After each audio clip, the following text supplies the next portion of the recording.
It's over.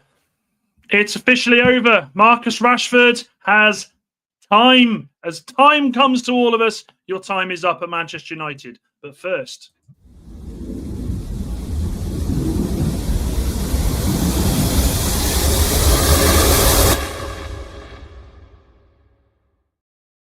well, one game done, guys. One game done. But before we go into that, I've got a lot to say about the game today. First and foremost, let's just talk about the fact that Marcus Rashford has agreed a deal to leave Manchester United today. It dropped just as the game was about to kick off, which was infuriating, to be honest. It's come. We knew this day was coming. Some of us had hoped, me personally, that it would be for money. It turns out it wasn't for money yet. Manchester United, when you work with Beg FC, and Beg FC are Barcelona, of course, you're never going to get a full transfer fee off them, are you? You're never, ever going to get money off them, even though they put money up for Nico Williams. They infuriate me, that side. So my question to you guys is, and by the way, good evening. If you're new, make sure you hit the subscribe button, as always. As always. When you look at it on a whole, Manchester United, Marcus Rashford, this should have been a marriage. This should have been the roiler over stuff. This kid should have been the guy that played for us his whole career, won everything with us, and then at the end of his career, we sat there and said, we're going to miss this lad. We're going to miss this lad, and we're going to remember all of the fantastic things that he did for the club. But that's not the way it goes. Sometimes in life, it's not the way it goes. Now, we're looking at a player who has won the FA Cup twice, 2024, 2016, League Cup winner in 2023 and 2017, Europa League 2017. That's all he's won at Manchester United. Now, I remember his debut in the Europa League. I remember him bursting onto the scene, and I looked at him and I thought, wow, what have we unearthed here? You look at his appearances, 426 appearances for the club, 138 goals, 77 assists. My question to you guys, as fellow Manchester United fans, if there's rival fans in here as well, I'd be interested to hear what you've got to say. Should he have done more at Manchester United? Could he have achieved more? Now, the fact of the matter is, this is a guy who hasn't even scored 100 Premier League goals. That's mad, isn't it? When you think about how long Rashford's been on the scene, he hasn't scored 100 Premier League goals. And there is a whole array of legends that have played in this league that you look at and you go, what? They didn't get 100. But my gut says that Rashford should have hit 100 goals at least in the Premier League. Now, the deal that's taken him to Barcelona, FC Beg, is a loan deal. It's an obligation to buy at the end. I think there's conflicting reports here of 40 million. Now, what worries me straight away with this is the simple fact. Manchester United are having to broker a deal with Barcelona for what compensation they would have to pay if they didn't want to keep him at the end of it. Now, if you ask Marcus Rashford as a footballer, will he be bothered by that? He absolutely won't. This guy has practically gone to bed every night in Barcelona FC Beg pajamas. Yeah. He has been on Spanish media saying he'd love to play with Yamal. He's come out and he's said no to a lot of clubs. This guy does not care how he does it, when he does it, but he absolutely wanted Barcelona from the get-go. Now, we know that Barcelona are paying the wages. It's weird, though, because they're paying the wages, but then apparently Rashford said he's willing to take a pay cut. It's bizarre. I don't know how they work this out. It's so weird. My concern with this is simple. Barcelona get to the end of the season, say Rashford's got 10 goals, 4 assists. He's done okay. What's stopping Barcelona going, do you know what? Instead of paying 40 million, we could go back in for Nico Williams. We've sorted our shit out a bit more. United, yeah. Hang on. Sir Jim, yeah. We'll pay that. We'll pay you 8 million to send him back, mate. He's not for us. We appreciate it, but he's not for us. This is where I look at it as a worry, as a concern.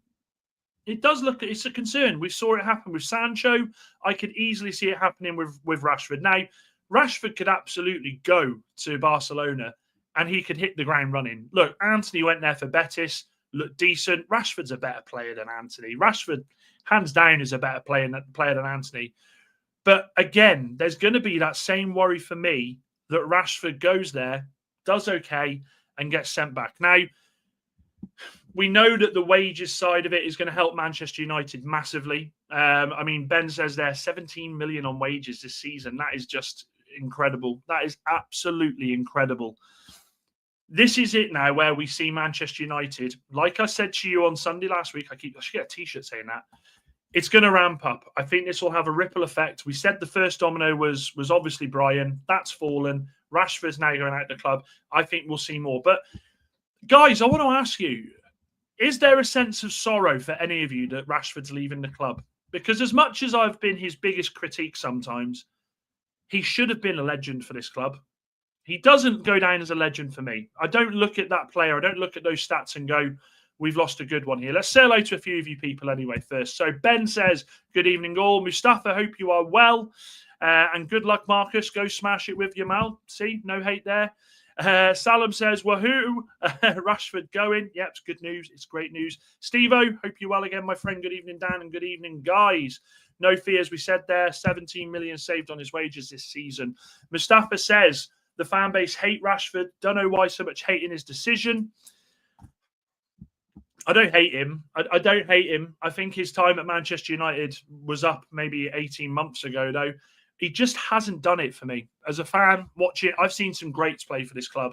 And I look at Rashford, there was world-class talent there that was let down by world-class concentration. Simple, absolutely simple. If it's better if he leaves Rashford and starts a new life, some people are saying, okay. Wayne Rooney said he will break my Man United career record. Wazza, you got that wrong. Mind you, Wazza gets a lot of things wrong, let's be honest. And let's get those likes up. And if you're new, make sure you subscribe, guys. Steve also says Rashford has only got one chance at Barcelona now. If he doesn't perform, we know Hansi Flick likes his players to close down the opposition. He's lost. It is a big gamble for Rashford. Make no mistake about it. This is a big gamble for Rashford. He's not going there on a full-term contract. He's going there on loan. If he goes there and is absolutely abysmal, I don't see anybody who wants him. I don't see anybody in the league that would. I don't see any of the. Sorry, let me say it again. I don't see any of the big clubs that would actually look at him and go, "Yeah, I want him. I want him. I want him for our club." I think it is a risk for him. Salam says he's no help to us right now. Just let him go. And do you know something? That is a comment that I think is absolutely bang on the money. He isn't a help to us at the moment. He doesn't fit into the style of play. Now, we'll talk about the style of play from the preseason friendly against Leeds shortly, but he doesn't fit. I mean, you could have said potentially as a striker, but look at that fucking fringe, man. But I don't see Rashford as a striker. I genuinely don't see Rashford as a striker. Big up Red Devil United. Hope you're well, my friend. And he says, I worry we will get him back next season, Sancho style. Look, Beg FC will do anything to not pay the money. Yeah? We know this. Beg FC, a.k.a. Barcelona Football Club, will do anything to not pay the money. And I get so angry when I think that they put money down for Nico Williams. It just bothers me. Genuinely hope he does well, says Ben. It didn't work out for him at United in the end. Our best interest is for him to do well and sail next summer. And yes, Lucas, hope you're well. Hope you're feeling better after your win today. So, guys, that's where we are with Marcus Rashford. Now, we had a preseason friendly today. And they always say football is a tale of two halves. Well, nothing can be more closer to the truth. You're saying more farther to the truth, but more closer to the truth than that. Today, we witnessed one half which was absolutely laborious, rigid. Everyone just looked tired, drained, out of ideas. And then we saw a second half where it changed and we brought players on who come on and really staked a claim for their place at Manchester United. Big up, Waha. Hope you are well. Hope you are well. Moxie, hope you're well as well. Letting Rashford go to Barca and then paying his wages puts 10 million in the kitty unless he performs well. United have to try moving him on next season. And yes, big up to yourself there, Z. Our fans are very reactionary. I've seen some people saying hammer him out today. And I look at that and it makes me so angry. Like, considering this is the channel that's meant to be Mr. Positivity, when I see people saying hammer him out, I'm like, you need to seriously get help. Get help. It's the first preseason game of the season. Preseasons are exactly what they say they are. It's about building up fitness and getting the lads working together as a unit. You can only do so much on the training pitch. But here's my reaction. So the first half, eyes were all on Cunha. I felt for Cunha today. I felt we saw Cunha drop so deep sometimes to try and pick the ball up to try and make things happen. He will have had a reality check with some of those players that he's playing with today. It was just so slow. It was just so slow. Every time being there from a goal kick, passes out from the back, Leeds just straight on us. The press was straight on us. They knew exactly what we were going to do. There was no style of play in the first half where I saw anybody pick the ball up and say, right, I'm going to make something happen here. It was just side to side. It was backwards. I was so bored in the first half, considering this was my first watch along. And fair play to everybody who stuck around throughout it, because it was such a boring game. I thought Diego Leon looked so exciting. I'm going to say that. This kid, 18, right? He's only just been with us a few weeks. A big, big task today for him to come in, not used to the English game, to go out there and to give an account of himself. And I thought he did okay. Look, don't get me wrong. There was a lot of opportunity in the first half where Leeds hit us down that right-hand side, because there were times where Leon did get positionally caught out, but he's a kid. So I kind of am not concerned. That's something that he will learn. I think as he gets older, as he experiences playing in the Premier League, I think he'll be okay. And actually, I would go as far as to say, with the second half from Dorgu, which we'll talk about more in a minute, I'm actually quite excited, to be fair, for the left side of our defence. I'm quite excited. Now, in the first half, we played a back three. We had Mazraoui, De Ligt, and Luke Shaw. It was like watching a truck trying to do a 3-point turn. They just didn't look. They didn't look great. The agility was not there, right? When you look at the second half, when we had Heaven, Yoro, and we had Maguire, it was night and day different. It was night and day different. So, as much as I was in the first half thinking, fuck me, this is bad, the second half did give me hope. Now, people were saying Casemiro had a good game, and do you know what I did? I watched the game back. Now, you'll come to learn this about me as this season goes on. I'll watch the game, and then I always like to watch it back, even if it's a 6-0 pumping, because I like to, when you're watching a game, you're just focusing straight away, aren't you? And then it's emotion, like that. When I get to watch it back, I get to have a proper look through it. Now, Casemiro looked okay, but Amorim made a comment after the game where he said that there's no pace in that midfield, and I think he was talking about Casemiro. I genuinely do. There were too many times where we picked the ball up in midfield, and it was just so slow. We were so slow in what we were trying to achieve. Leeds just played through us.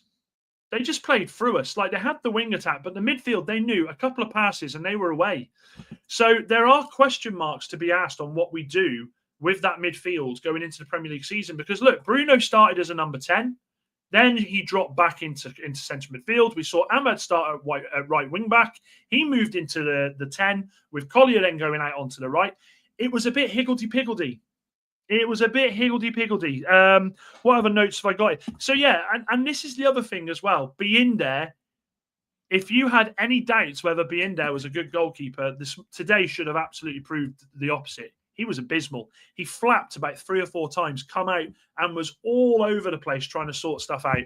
So the first half for me, I just felt we were too predictable.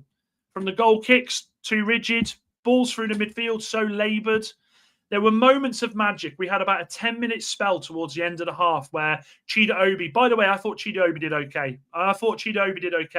Didn't have much in the way of anything anywhere near him. We did try to press from the front, but I thought Chida Obi did okay. And I'm looking forward to seeing this lad develop. Now, people are saying it was a big, big call today that he started over Rasmus.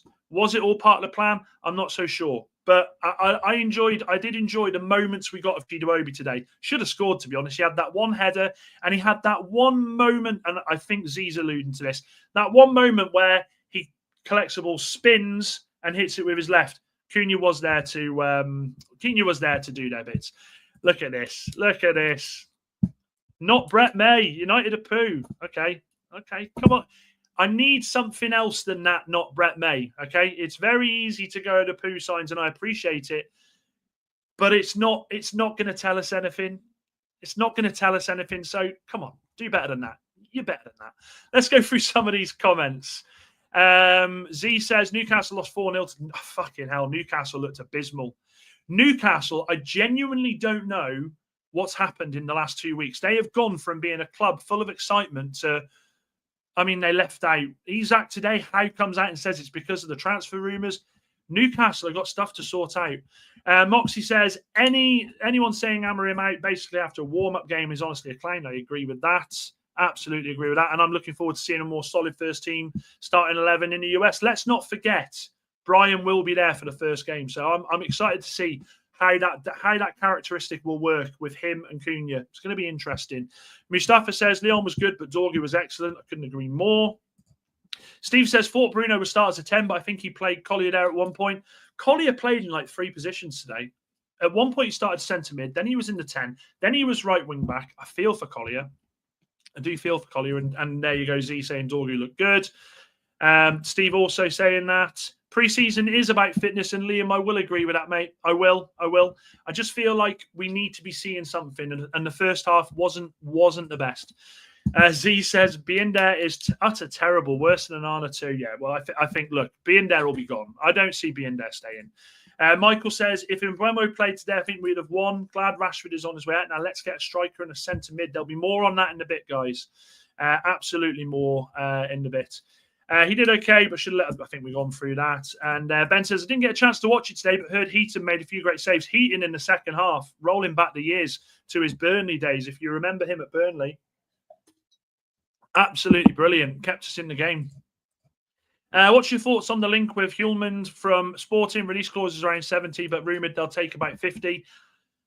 People are talking about this, so I'll go on to that slightly later on. But I mean, look, do you get excited about it, or do you just look at it as paper talk, Moxie? We've been linked with what seems like 150 players, and it's just, I don't know. Okay, we got more from Not Brett May. United in a relegation battle. Okay, I'm gonna need. Oh, here we go, another one. And Mbeumo will be another dud. How do you know? How can you say that about a player who scored 20 league goals last season? Bizarre. So bizarre. So bizarre. But hey, thank you for the comment. Appreciate it. Niche fan says, love the channel. I'm not hammering out yet, but I will be if we don't get anything less than 5th by the end of the season. I don't think there's anything wrong with that. I don't think there's anything wrong with putting an expectation in your mind of where you think Manchester United should be. 5th to me says potentially Champions League, but possibly Europa. We got to look how the season plays out. There's a lot of pre-season football to be played soon, and we're going to see a lot more from these boys. So we look at it as what it is today. Yeah, bro, fucking hell, Lucas, imagine that. That is going to be the debut against West Ham. Brian's debut against the club that you support. Mental.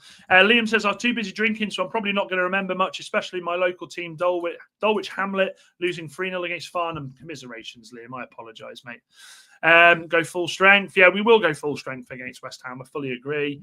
What else have we got here? Brian ain't scoring against us. Awful winger. You soon change your tune. Imagine the poetic justice there.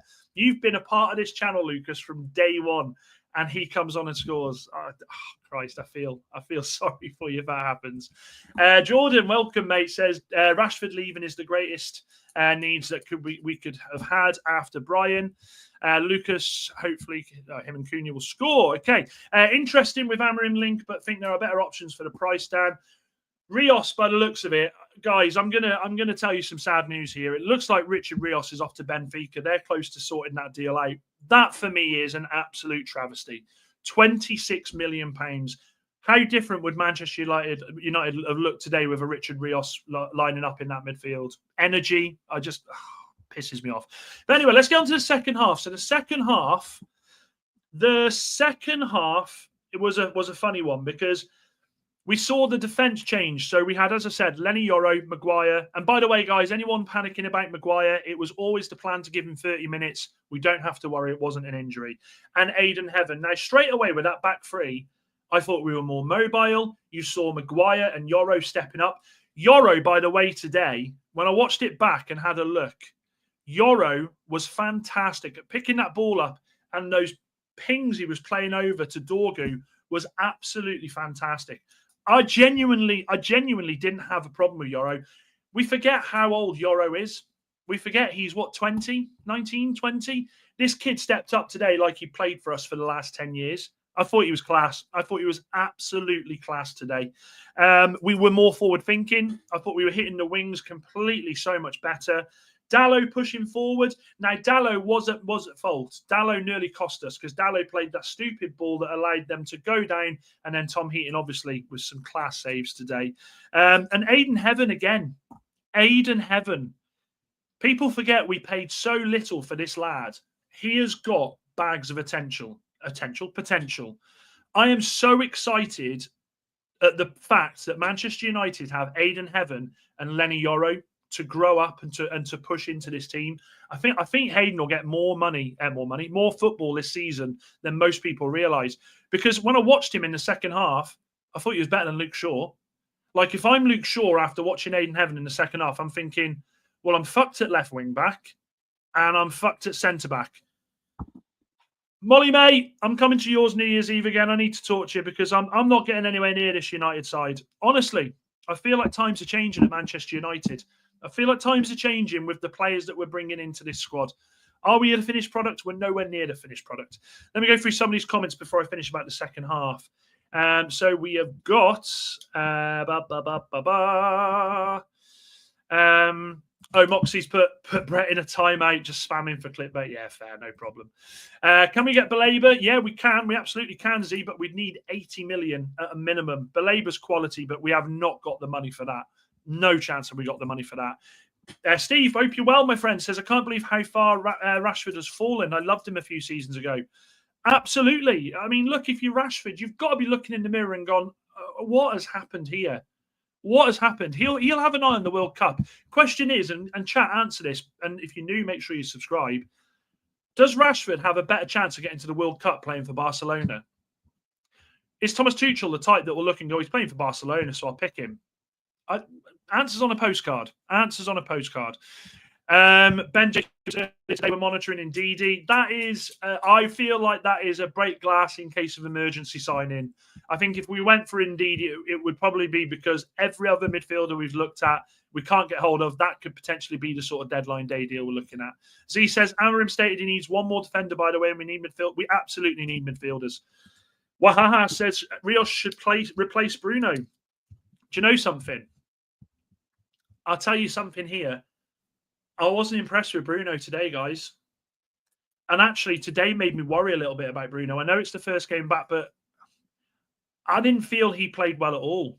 I didn't feel like he played well at all. And I just worry, with him playing in that central midfield role, what does that mean for Manchester United this season? Because he's not a 10. And do you know something? I don't agree with Smoldsmidge very often, but it is apparent that Ruben Amorim wants the 2 10s to play there in Cunha and in Brian. He looks like he's trying his best to manoeuvre Bruno into that central midfield role. But if we start games in the Premier League, and I'll tell you this right now, if we start games in the Premier League with Bruno and Casemiro, we will get absolutely overrun in that midfield. So Manchester United have got to play this very careful. We are stuck at the moment with how many midfielders have we got? We got Bruno, Ugarte, Mainu, Casemiro, Collier. Okay, we've got the 5 of them at the moment. You could say Mount, but I think he's more of a 10. Those 5 midfielders, who do you honestly see as the midfield partnership? I worry. Ugarte didn't exactly thrill me, to be fair. I thought Mainu come on and played quite well. Mainu's potentially the boy that could grow into that role, but I'm worried about Bruno. And yeah, Mustafi, you're completely right. Completely right. Lucas, who's in the net Sunday? Hopefully it's not Areola because he seems to do well against us. Steve says, Dan, I have 0 problems with the defence, plenty of options. And Steve, I'd agree with that. Oh, no, dropped my pen. I'd absolutely agree with that. Out of every position in that team, I don't think defence is somewhere we need to worry about. Niche fan says, let's get Mount on loan. Do you know something? Mount today, I thought he was poor. I honestly looked at him today and I thought, you are so poor. You are so not what we're looking for at Manchester United. And look, he could get pre-season behind his, under his belt, and he could grow into a player. But I absolutely watched Mount today, and I thought, you're not it. And it's a tough one for Mount because if you look at it, right, we all know that when Amorim joined, he said, I love this player. This player is absolutely incredible. He is everything that I want. Now, you look at this. Okay, look at it like this. We've signed Cunha. We've signed Mbeumo. Brian. That's 2 players already ahead of Mount. If one of them don't play, then I absolutely see an Ahmad playing there, or we see Bruno pushing in there. If I'm Mount, I'm absolutely terrified this season. World Cup season as well. He's got to be thinking, surely there's a chance of getting there. But I looked at Mount today and I was not impressed. I was not impressed at all. Yoro just looks so assured and calm, way beyond his years. I absolutely agree with that. And he does with Thomas Tuchel in charge about Rashford. Niche fan says, yes, he's got a much better chance at Barca because he's actually going to try there and be amazing. He down tools for us. Controversial, but I would be inclined to agree. Ben says, I read about Anthony to Brighton is possible. Could we use him as part of the deal? I would be absolutely stunned if any Premier League team signed Anthony. The proof was in the pudding with Anthony. He isn't a Premier League player. I'd be stunned. And actually, I'd be very surprised if Brighton did that deal. I don't think Brighton would look at him and think that he could do anything there. But I've been wrong before. Lucas says, don't want United anywhere near England. I think you mean Rashford. But I think he does have a better chance at Barca. Was shocked but glad when I saw Southgate left him out of the Euro squad.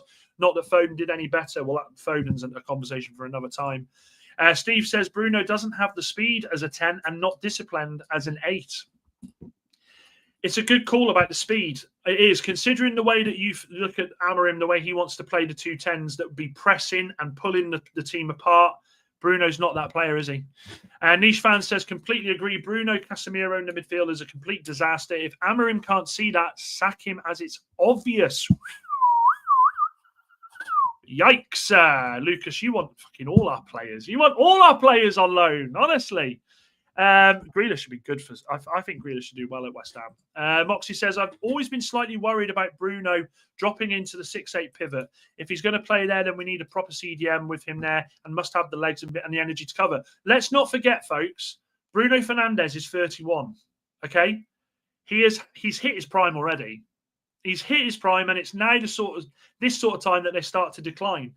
If we're looking for high energy in that midfield, a 31-year-old Bruno Fernandes and a 33-year-old Casemiro, that ain't it, guys. That ain't it. If that's the case, then we should just go all in and put Ugarte and put Mainu. At least you've got energy and legs there, because I'll worry with that midfield. Ben says, do you think Mazraoui could do a decent job at CDM? His work rate is great, good ball winner, and could be disciplined. Do we not fall into the realms, and this is where United have struggled before, of square pegs in round holes, forcing a player to play somewhere just to do a job? Mazraoui will be competing with that right-sided centre-back position. I've got no concerns about that. Kev, what did you get from Morrison's, my guy? What did you get? I got grief from the wife in the end. I'm just going to pretend the first half didn't happen. First half team might have been better in the second half. I mean, look, Leeds made changes in the second half, didn't they? So I'm kind of, don't know, I'm not sure. Steve says, Amorim likes Bruno Dan. He'll always play this season. He's never injured and the captain of the team. I'm concerned. I don't know, I think Amorim's got a bit about him to say if it's hurting the team, he'll pull him out. Look, Amorim's made so many big decisions with this club already. He's gone toe-to-toe with Rashford, Garnacho. He's buggered off Sancho. Malasiri said thanks, but no thanks. Saw him for a couple of games, loaned him out. And then, of course, who else is there? Who am I missing? Anthony. Straight away said, nah, not interested in Anthony. I don't think he'd be concerned. I don't think we have a manager here who would be scared to do that. I genuinely don't. Excuse me. So there we go. So now when we move in, let's move forward a bit here. So we've got the next pre-season friendly against West Ham. Okay. The team is going to look a lot different in that game. Okay, I don't expect the first 11 to start that game. I expect it to be a mixture of the first and second, but ultimately I think we see Brian. Now, what I want to say is about this tour, there's one thing that I do not want to see on this American tour, right? One thing I don't want to see, I'm fucking sweaty as hell, yo. I don't want to see any pictures of Barada, Wilcox, or Sir Jim, or Vivell, anywhere near America. Their job is not to go sun it up in Miami. Their job is not to get the fucking selfies by the Statue of Liberty. Vivell, come in, smile. Woo! That's not their job. Their job now is to absolutely get rid of 4 more players. We've got rid of 1. Out of the 5, 1's gone. There's question marks and a couple to go. Their job now is to get them out this fucking club and to bring the players we need into the fucking club. Because I'm telling you something now, with the players that we've got, Cunha was the only new signing today. I mean, you can call Lee on it as well. We absolutely need reinforcements. That team will not go out there and do bits in the Premier League. Of course, we're going to have excitement. Of course, it's a new season. With new season always comes optimism. And we all sit here and go, do you know what? Last season was fucking pesh. This season, though, it's going to fit. There are some question marks about the formation. I thought Dorgu was excellent today, by the way. I thought Dorgu come in and did such a good audition on that left wing back role. I thought he was good. Højlund, if I was them, I'd be saying to Højlund, no. Where's your passport? Give us your passport. You're not going. You've got other things to do. There has been more interest in Højlund over the last couple of days in Italy, Juventus now, as well as AC Milan. So I'm not thinking Højlund's going to be here next season. I'm going to say it right now. I think he's someone that ends up going out on loan. I genuinely do. We are pushing so hard for a striker. We all know that. We all know that Manchester United's next job was to go out there and get a striker. Now, with the strikers we've been linked with, there was a new one during which we were playing today, and that was Muani. Now, quite a reputable source, Santi JFM, who normally is quite good when it comes to talking about players, has said that Manchester United and Newcastle United are in for Muani. Now, do you know something? At the moment, I'm not asked going toe-to-toe with Newcastle, because unless it's Elanga, they seem to... I don't know what Newcastle are doing here. They've dropped the ball massively in the transfer window, more than us. So you have got 3 strikers that Manchester United are looking at, and we have come so far. In the words of Take That, we've come a long way, but we're not too sure where we've been. We have come a long way from being linked with Vardy, DCL, and, of course, Callum Wilson. That was a real low point in pre-season for me, personally. We are now being linked with 3 strikers that could absolutely change the way Manchester United play up top. First one being Sesko. That is seriously growing traction. He has come out and said that he does not mind not playing in Europe. That, for me, is a bonus, an absolute bonus. Sesko, Muani. Muani, by the way, 60 goals in 165 games, 36 assists. Looked decent for Juventus. I must say, his loan spell there was really, really good. And then, of course, we got Ollie Watkins. Now, the Ollie Watkins one is a bizarre situation, because there are reports, and it all depends on what you believe from certain journalists. Some journalists are saying what is putting Manchester United off Ollie Watkins is the future sale. So if he does well, or if we need to get rid, then we make money. With a player like Ollie Watkins, I would not be worrying about a future fucking sale. Ollie Watkins is the striker you bring in if you can't get a Sesko to play for the next 2 seasons. So we'll get him at 29, 30. At 31, you'd look at someone like Chida Obi. He'd be 19, pushing 20 then. He would have bulked up a bit. He would have had a lot more experience playing in the Premier League. And you kind of say, okay, now you pass the torch on. Sesko, 22. That, for me, is the striker that Manchester United, I think, need to go all out for. Now, there were Arsenal fans that didn't want him. A lot of Arsenal fans didn't want him. Their loss is our game, right? I would honestly, if I'm Manchester United and if I'm Barada and co, I'm going across to Leipzig and saying, look, can we sort this deal out? Leipzig have said that they're happy and they're open to do an instalment payment plan for this. So get Very on the phone, put the fucking offer in there. The thing that helps us with Sesko is the striker market. If you look across the transfer window, what striker what striker has gone for stupid money? Gyökeres is what, 60 million?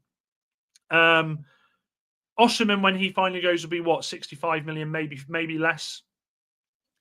Ekitike with Liverpool, potentially 90 million. And then you've got, of course, Isak, if he does go, 140 million. But of the 2 that have gone so far, I kind of feel like United need to strike now.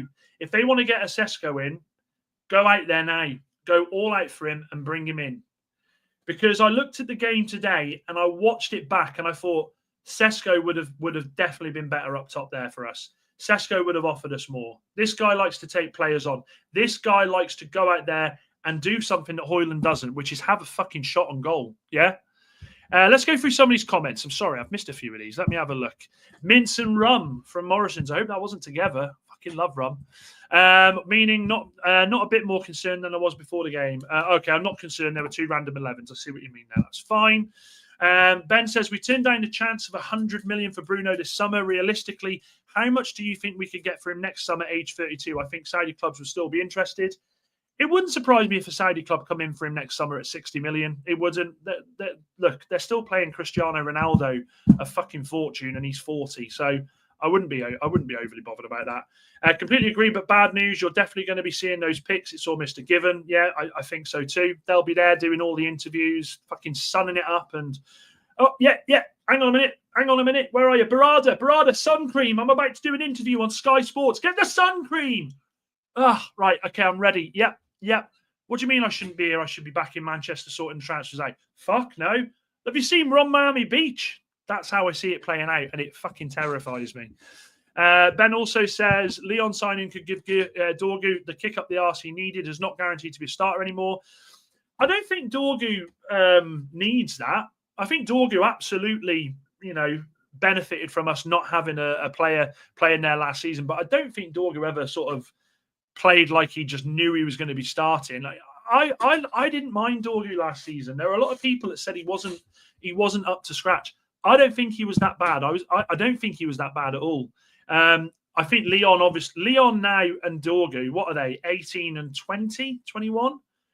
I mean, if they train right, if they develop right, that is the left side sorted for the next 10 years. Simple. Absolute facts there. So I'd be interested to see how that battle goes on throughout the season. And Niche Fan also says Sesko would be the only one I'd even consider. It's fair. Steve says Sesko, I think, best of what there is. Could Garnacho go to Villa and get us Watkins? Garnacho has a big part to play in this summer transfer window. You could have the absolute euphoria or the absolute disaster. The euphoria is he goes to Villa and maybe we get a Watkins in there with money or something like that. The disaster is he goes to fucking Chelsea and we start the first game of the season with Nicholas Jackson up top.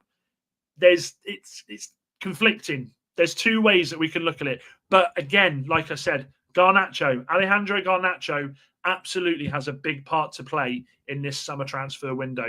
It's just we don't know what yet. Moxie says, fuck future sales. Get a first-choice experienced Premier League striker in. Watkins is proven. I completely agree. Make sure we're smashing the likes as well, guys. Only 18 likes. Let's keep going there. Let's get those likes up. I want to see some more likes tonight. It's Saturday. I don't normally do a Saturday. I've done this because Mrs. Robinson has fucked off uptown on the piss. So you've got me for a bit tonight. Wahaha says Arsenal will bottle Gyökeres, Sesko coming to United, and Arsenal panic by Højlund would be absolute cinema. Højlund's going to Italy. Let's get that right. It would be great if they did, but I don't know. I kind of feel like United getting Sesko at 22 years old. He's young enough for if it doesn't work for us to resell him on, but we've also potentially got a striker there that could develop. And I mean properly develop into a striker that could do well for the next 6-7 years. Manchester United at the moment are in that part now. We've got the Brian deal done. We've got to go out there and stake our claim on a striker. We've got to go out there and make sure that the striker we buy is the one that we 100% want. Because we've been linked with so many strikers this summer. How many of them were we actually linked with? How many did we actually want? We'll never know that because the board will always do their best to come out and say, what? Gyökeres is going to Arsenal? We didn't want him anyway. What? Osimhen's gone to that? No, we didn't want him anyway. Ekitike's going to Liverpool. Weren't interested. We will never know. The only solid one that we knew that Manchester United were absolutely interested in was Liam Delap, and he chose Chelsea. So it's going to be a weird one. We need to know from the board what direction we go as a club, because at the moment it's very much we don't know what they're doing. We know Brian's done, but after Brian, there's a whole host of players that we're linked with, but no real solidity in that source as to what we're going to go for. Yes, Ben, make sure we're getting those likes up and hit the subscribe button. Same there as Moxie's son. 20 viewers, come on, let's get 18. We need more likes than that, guys. Come on now, it's Saturday. Niche Fan says, don't do that to me, Jackson. Don't even mention that guy. He's terrible. He is terrible. But again, like I've said before, if he signs for Manchester United, I'm not going to sit here and boo him like some idiots on other channels will. I'll have to back him. We have to back these players. Moxie says, again, going all out for Sesko. We are going fairly young and inexperienced in England. Need more experience to bring our forwards on more. I haven't got a problem with that. I mean, look, Moxie, I agree that experience is what we're looking at. Okay, chat. So what we going, Watkins or Sesko? Because I absolutely see your point of view there, Moxie. Ollie Watkins, whether you don't rate him or you do rate him, for the past 4 years has been consistent in the Premier League. I think he's a decent player. I think he suits our style of play. He's strong. He's good in the air, good with both feet. Yes, he does need chances to put the ball in the back of the net. But do you know something? With Acuna, with O'Brien feeding him, he will have those opportunities to put the ball in the back of the net. So it's sort of, it's one or the other, isn't it? Don't get me wrong. If it boils down to Watkins and Sesko, I don't care which one of them we get. Them two are the ones that I want out of them two. But then obviously you've got the Kolo Muani. Could Muani come? Muani's going to be on a lot of money at PSG. Is he going to be too expensive for Manchester United to look at? I'm not sure. Or is there an opportunity there for Manchester United to bring him in on loan? Now, I don't personally want loan players. I'm going to say that right now. I have zero interest in bringing players in on loan. Never fall in love with a loan player. Remember that. Never fall in love with a loan player, especially a striker. I always feel like if you bring a player in on loan, if we bring a player in on loan, a striker, and he comes and he absolutely bags, right? And he scores 20 league goals, right? Say Muani does that. Well, then if we've not got the obligation to buy, which let's be honest, does the obligation to fucking buy even exist anymore? Because people pull out of it now. If we don't have that obligation to buy him for a decent price, well, then what you see is the price goes, it goes moving on up. It goes up. And also other clubs then become involved. So for me, if we're getting a striker, it has to be full sale. None of this bollocks about bringing. And by the way, did we or did we not dodge a fucking bullet with John Duran United? Did we not dodge a bullet with that twat? Goes over to Fenerbahce, misses the first day of training, falls out with. You do not fall out with Jose Mourinho in your time at a club. You definitely don't fucking do it on the first day of pre-season. I'm so glad that United didn't go in for that because I tell you what, that was a classic United signing all over. No wages to pay. Bring him in. Yeah, absolutely sane. Fucking hell, did we dodge a bullet there? Ben says 100% Sesko for me. Niche fan says, again, really respect your opinion, but if we sign Jackson, I'm not backing him at all. Sorry, I have to be consistent. Niche fan, that's your opinion, mate. And look, you know how we do things on this channel. I'm not going to sit here and say, Niche fan, absolutely fucking not. You've got to do what I say. That's not how we do things, mate. If you don't back him, you don't back him. I would just ask that when we're watching the channel, if you're watching the watch-alongs, that we don't go at him whilst he's playing on the pitch. I'll back him. I have to. He's a Manchester United player. I've seen some serious shit play for this club in my time. I'll always back him. I'll always give them the opportunity to prove me wrong. And we have to. You have to be able to be proved. It's great when you prove them wrong, isn't it? It is great when you prove them wrong. Look, if he was to come and he was to turn around and bag 20 goals in the season, you'd go, fucking hell. Imagine if we had have booed him. So it's a decision thing, isn't it? It's a decision thing. Michael says, wish we would have kept Larson back in the day. Larson was so important for the likes of Rooney and Ronaldo. So important. And Moxie says, 100% absolutely chuffed we didn't entertain Duran. Honestly, when I say we dodged a bullet, we dodged a bullet. Make sure we're smashing the like as well, guys. Let's get those likes up and let's try and get those subscribers up as well. Michael also says, Jackson, hell no, Sesko, maybe Watkins, 100% yes for me. And Steve then goes on to say, Sesko gives me Van Nistelrooy vibes. Maybe not a prolific goal scorer, but makes me hard at the thought of playing for United. Boy, oh boy, what we would do with a fucking Van Nistelrooy now. Van Nistelrooy doesn't get... I personally, in my opinion, don't think that Van Nistelrooy gets enough credit as the striker he was in the Premier League. He was the epitome of fox in the box. Did he score one from outside the area? I'll never forget the goal against Fulham when he spins on the halfway line. Cheeky elbow, actually, if I remember rightly. Dribbles through and puts it in the back of the net. That guy, honestly, I absolutely adored him for United. Obviously, it was the right decision for him leaving because it was between him and Ronaldo went on to do what he did. But, Van Nistelrooy, man. Rude! Steve says, I know it's early days, just throwing this out there, Dan. What would you ever think of putting Mbeumo as right wing back and Ahmad as a 10 this season? I don't think it'll happen, but no, I just don't think we would. We've chased Brian because of that formation. We've chased him because he works well in that system, in that formation, in that position. So for us to go out there and buy him and then chuck him in at right wing back, I just kind of feel like it would be pointless in us doing that. It would be a waste of his time and a waste of our time. Ahmad, look, it was early days today. I still think Ahmad will start at right wing back. Dalot didn't really do much wrong for me. He was bombing up and down, which was good, trying to get to the byline. Did you see the incident between him and Højlund? He had a proper go at Højlund because Højlund didn't. I think it was Højlund wanted the ball. He played it. Højlund didn't get the ball quick enough. Yeah, there's a lot of aggro there. Rude. Fantastic player. Rude was the best actual out-and-out striker I've seen at Old Trafford. Absolutely class. Oh. Do you know, honestly, the best striker I saw at Old Trafford, there's only one, and it was R9 when he scored the hat-trick. I was there that night, and oh my God, that was a situation where you are fucking furious that someone's just scored a hat-trick, but you also stand there and take a moment and go, holy fuck, what have I just watched?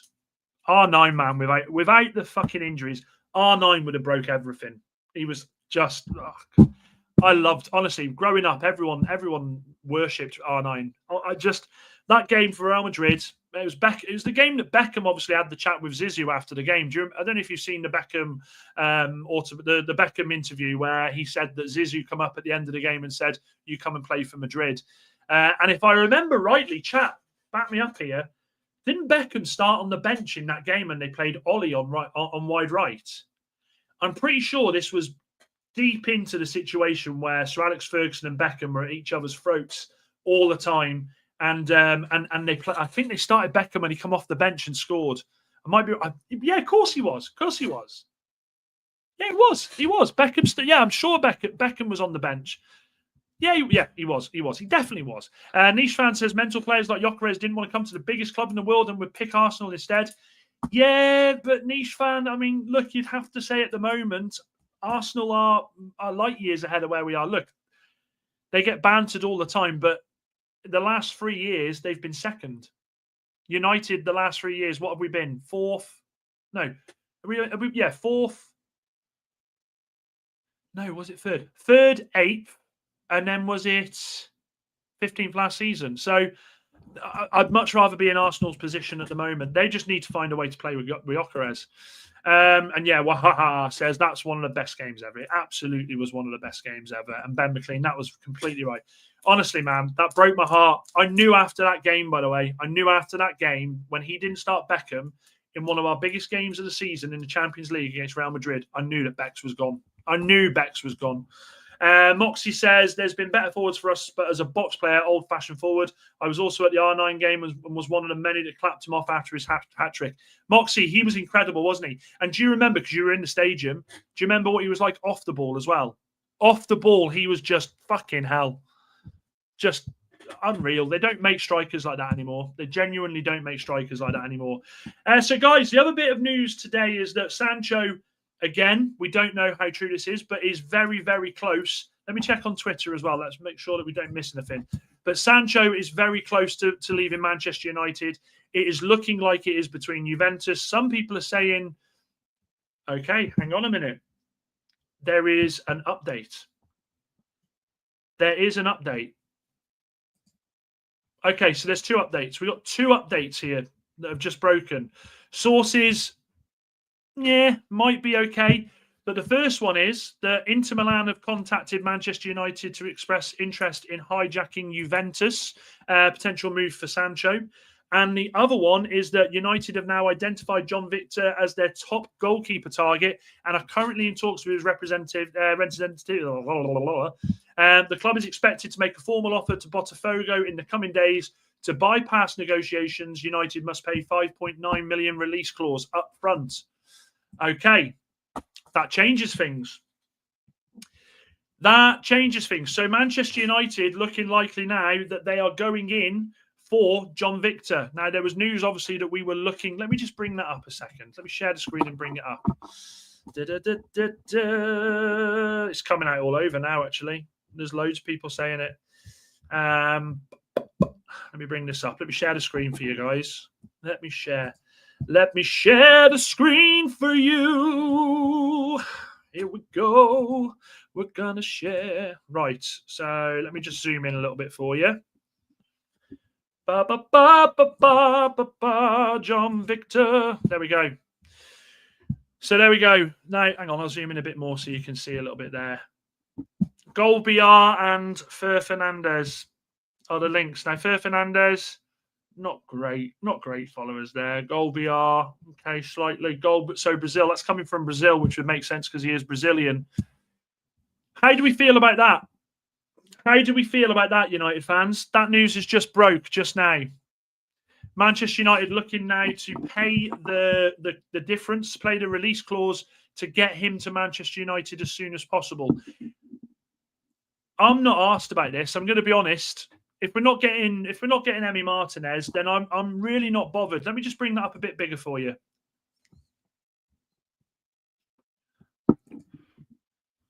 There we go. I, for one, I'm not asked about this. I have got no problem with us going for John Victor. For 5.9 million, this guy wants to play in the World Cup for Brazil in 2026. He had a decent Club World Cup. I've gone through the stats with him before with you. You know, he is a goalkeeper that will come out for crosses. Very strong, 6'5", big bloke. Passing percentages are better than Onana. What are we thinking about this? And obviously, as I said, let me scroll up about the... let me go off that.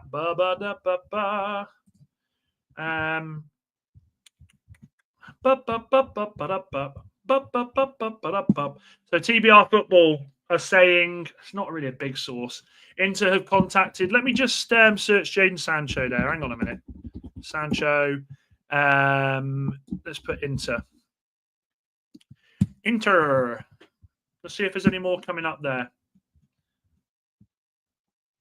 Okay, there's nothing major coming there, is there? The Sancho one, I'm not as full in on that one. I still think he goes to Juventus. But the John Victor one, that's just broke, isn't it? That's just broke. Let's look at the comments there. Let it be good news. It's pretty good news. Anything's better than fucking Onana. Worries me as can't see Victor being number one ahead of Onana. I absolutely can, you know. I absolutely can. I see a world where John Victor comes in, and I think they maybe give Onana the first 2 or 3 games of the season. And if he's absolute pish again, they do the change there and then. I can see it. And yes, Steve, it is John Victor from Botafogo. Moxie says, just saw that on X 4 minutes ago. Inter have contacted United to confirm interest in signing Sancho.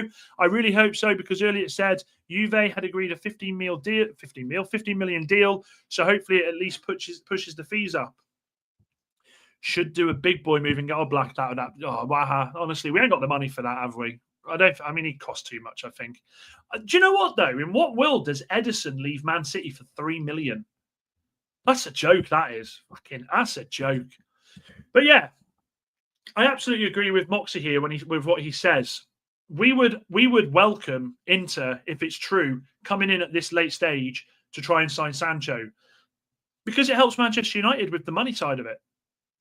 If you have 2 clubs going for one of your players, you absolutely have the bargaining power then. You have the bargaining power. You're able to say to them, well, they're offering 15 million, beat that. Okay, Inter are offering 70.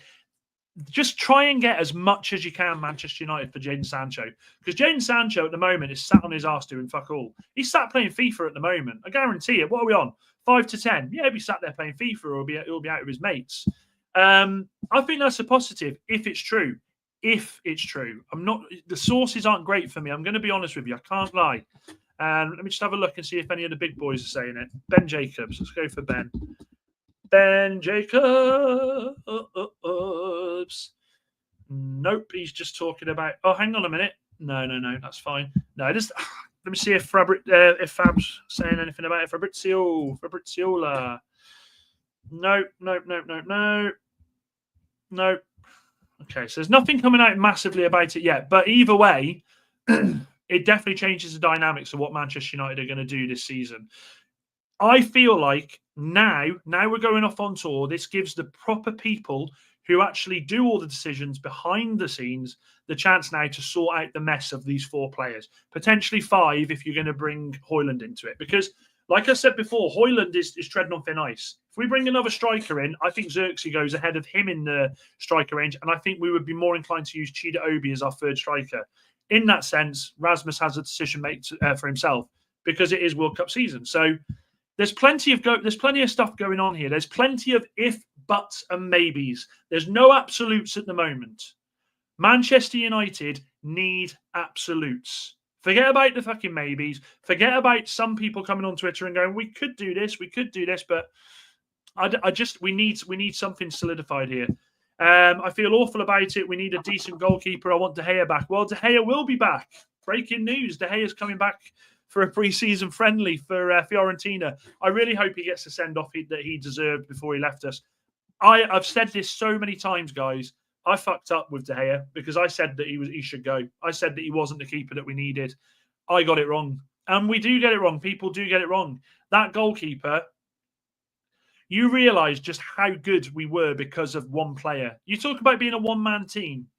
Bruno takes that category a lot for United, but equally, De Gea, fuck me, guys. Honestly, as someone said from AFTV, you could save the Titanic. Anything from Ornstein, as he was the first one on the Brian deal. He's usually bang on for United news. I don't think Ornstein's posted anything for a while, to be honest. Let's have a look. Ornstein. I can't even type tonight. David Ornstein. Let's have a look. Nah, there's nothing from Ornstein. Just about Rashford. There's absolutely nothing. I can't see anything there. There's plenty. Look, there's plenty of things to do now. We have got one of the players out of the club that we need to get rid of. We need to get 4 more out, and we can focus on replacing them and pushing things through. Anybody else? Oh, what's this here from Nick? Never wanted to see De Gea go. He was immense for us for so many years. Absolute facts there. Anybody else still hopeful of us maybe doing something and bringing Douglas Luiz to Manchester United? If we can't get a Richard Rios, I 100% would absolutely love to see us go out there and sign a Douglas Luiz. Guy's played in the Premier League. He's got the experience. I feel like his wage that they're looking at as well, the fee I think is around 25 to 30 million. Well, that's practically a swap with Sancho, isn't it? What is it, 8 million, 9 million difference? I feel like a Douglas Luiz would absolutely sort the midfielder out. Amrit says, Cunha played well today, though. I will say this: get a striker who is 29-30. Tesco is damn risky, and not Douglas Luiz. I think give Mainu time. Okay, I'll put it to the chat. Let me have a drink of my drink. Do we give Mainu the chance to solidify that central midfield? In fact, I'll ask this. Do we look now for the rest of pre-season at putting him at a starting central midfielder for the rest of pre-season? We've got 3 games in America against Premier League sides. Is this the player that we look and put all our eggs in one basket on? Have a look. Let me have a sip.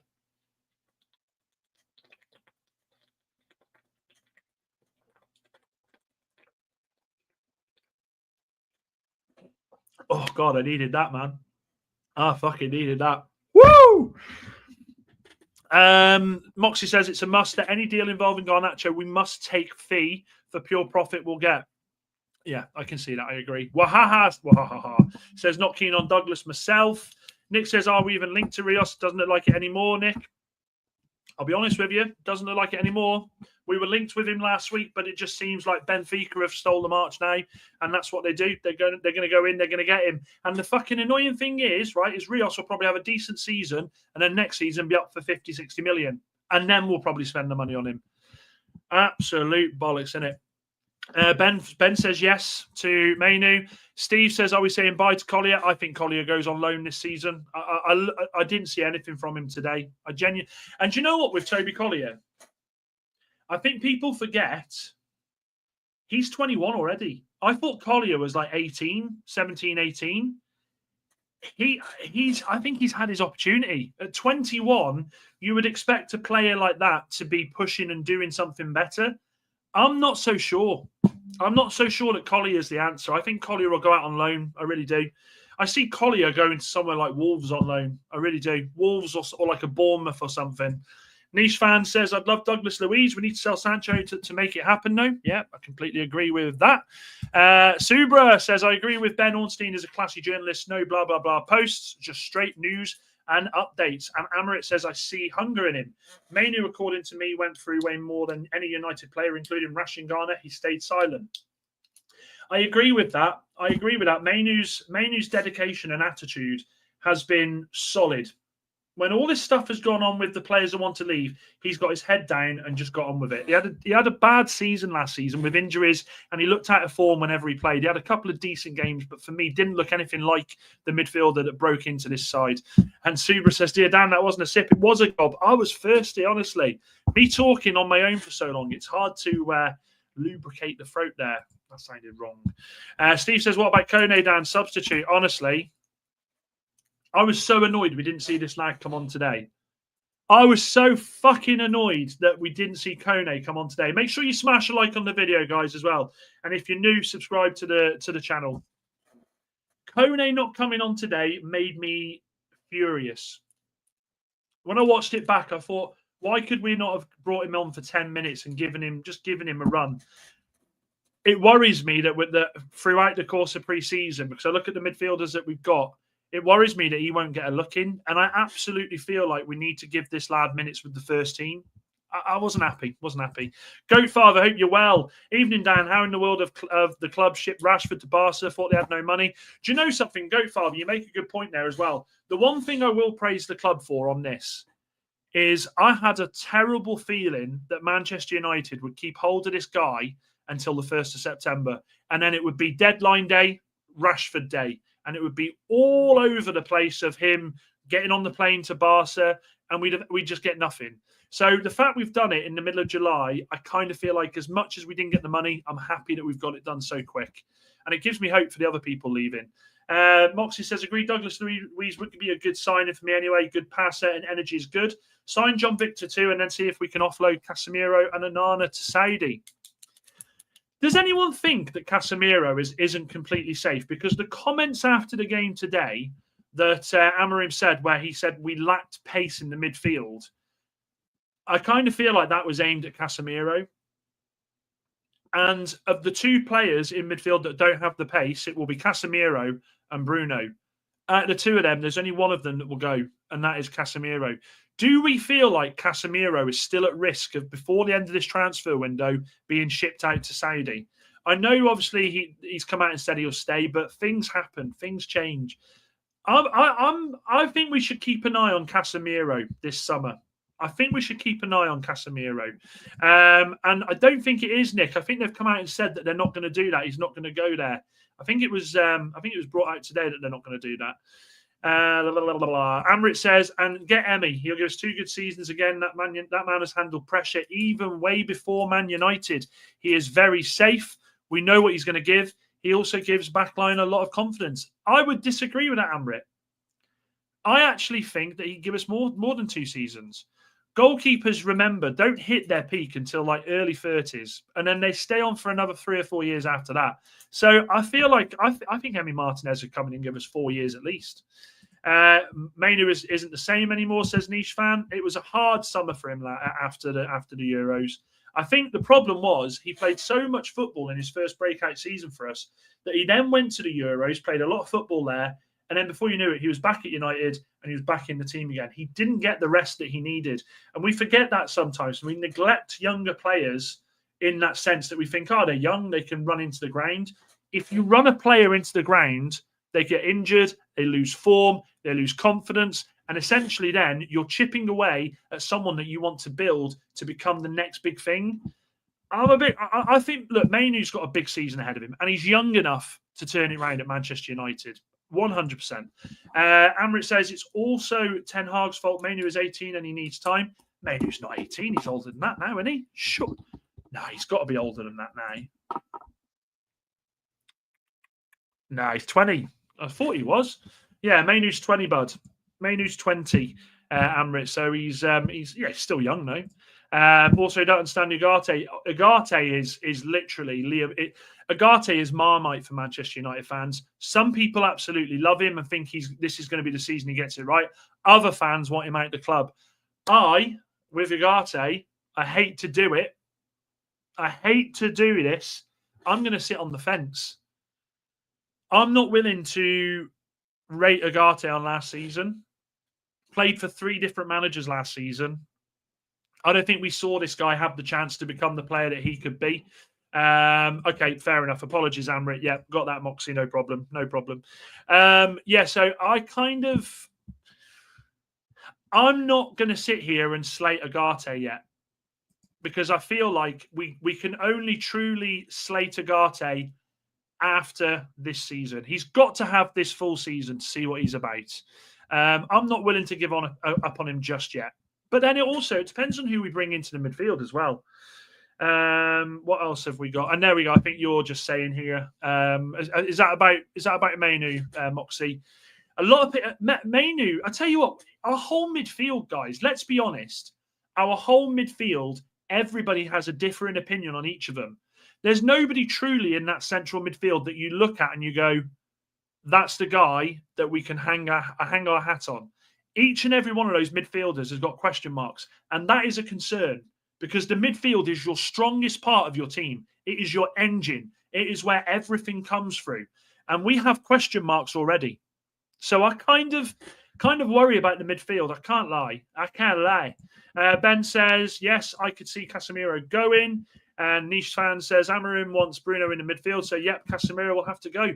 Honestly, I say this, keep an eye on Casemiro, because I kind of feel like out of all of them, that is the one that we could see near the end of the transfer window maybe go. Regardless of the fact he's back looking super fit and he looks fine and he looks, he's hungry. We can't get, how old is he? It's Casemiro, 33 now. Casemiro, Cassie, 33. He'll be 34 before the end of the season. That's the player that you get rid of in the midfield for me. Don't get me wrong, I love Casemiro for what he's done in his career, but out of everybody in that team, Casemiro is the one you absolutely see if you can get some money for and replace. And look, if you get Casemiro out the club now, if you go to Saudi and say, look, give us 20 million, he's yours. They'll lap him up for 20 million. They'll give him all the money he wants. You free up the wages. That's 20 million in the pot. You go out there and guess what? Wait for this. You get Rios in. How simple is that? Why is it that Manchester United fans can sit here and say that's what you need to do, but the club don't fucking listen? That's what we need to do. I would be so up for that. I'd be so in on that.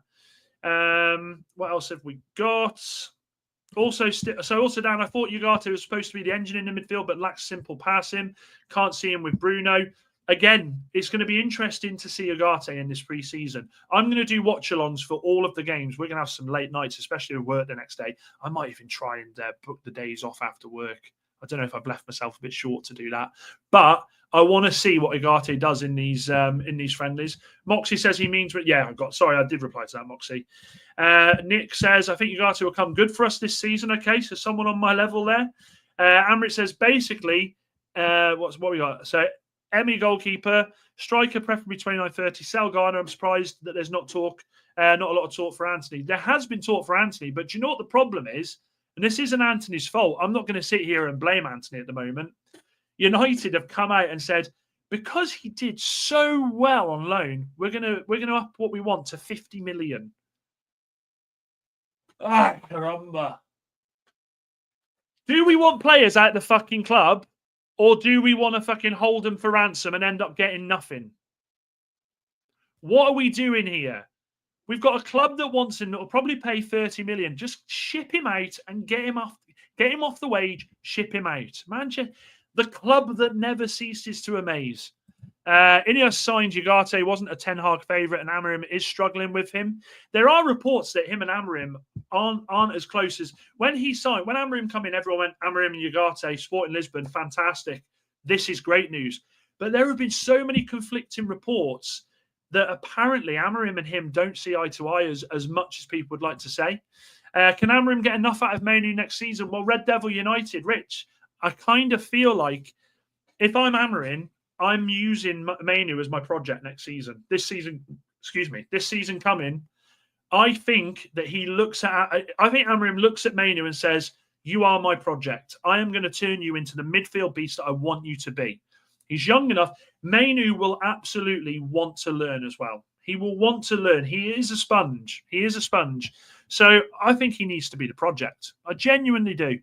Midfield combinations: Bruno Ugarte, Bruno Mainu.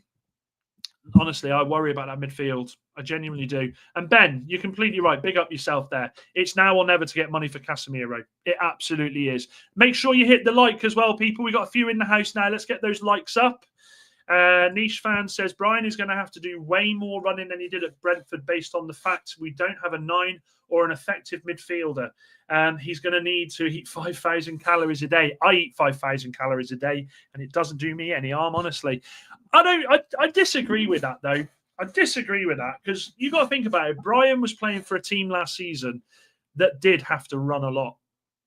You didn't really look at Brentford much last season and go, they're absolutely dominating teams, 4-5-0.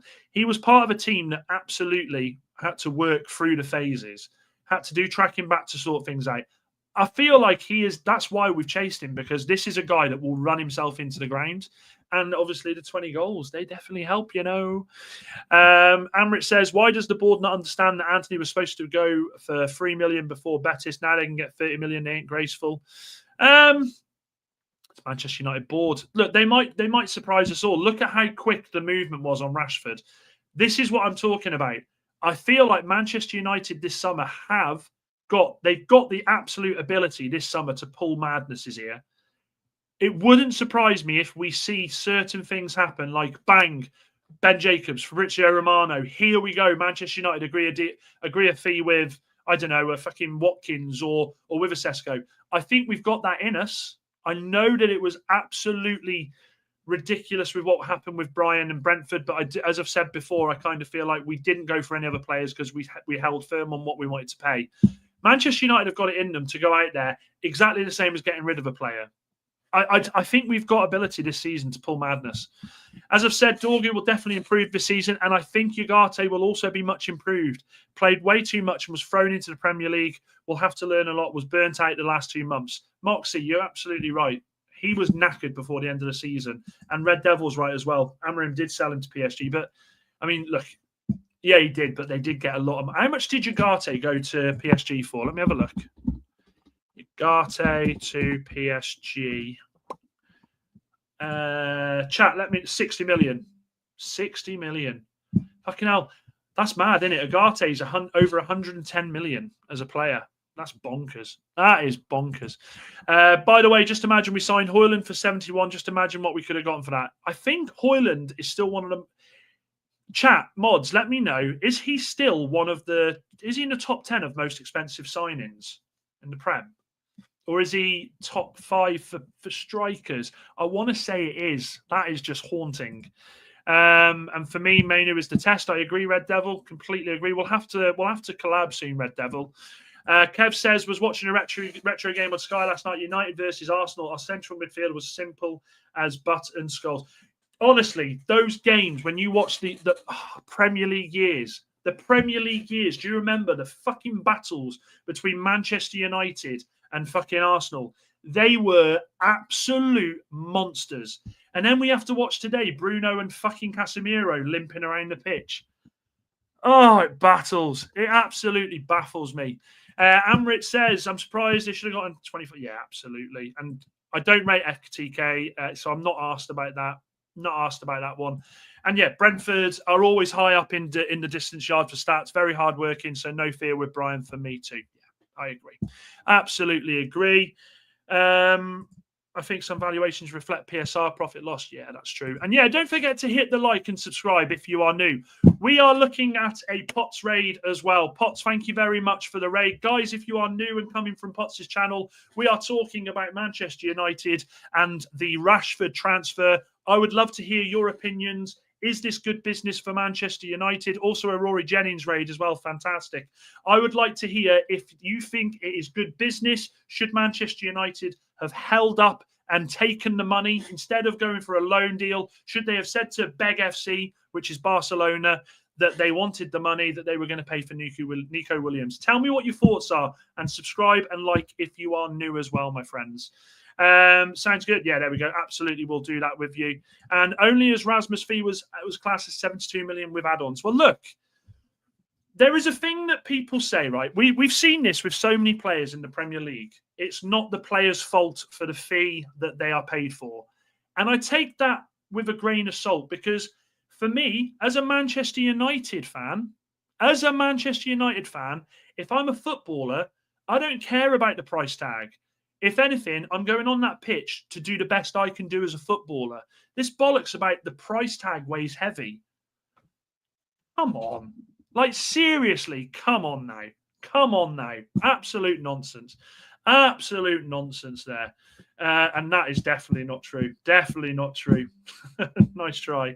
Nice try. So I kind of feel like when we look at the players that have failed at Manchester United, and there are so many excuses, people say that the premium's been too high for them and they failed because of that. I don't know what the fuck we're talking about. I disagree with that. I absolutely disagree. I don't see that as a thing. Sancho, people saying Sancho struggled because we paid so much and then because it wasn't right for him. Absolute nonsense. You as a footballer, when you come and play for this badge, doesn't matter if you're playing for this badge, Arsenal, City, Chelsea, why would you not want to come in and show yourself on the world's greatest stage of Premier League football? Why would you not? I just don't get it. I absolutely don't get it. Yeah, I know it wasn't true either. As soon as I saw the Goldbridge one, I thought he's playing. He's absolutely playing. And yeah, Sancho struggled at Chelsea. So many players that we see. It's the old adage, and I love seeing this. It's the joke that people like to play at Manchester United's expense. Oh, they leave Manchester United, they go on and become incredible. Sancho, definitely not. Sabitza's done okay. Pogba had his demons. Well, not his demons. He had his demons in the sense of he was banned for two and a half years. Again, we don't know what was true, what was not. It was proven that it may have been something else. But players don't always go from Manchester United and become these fucking world-class superstars that everyone can go, there you go, that's not when you lost. I genuinely think that. It just makes me laugh.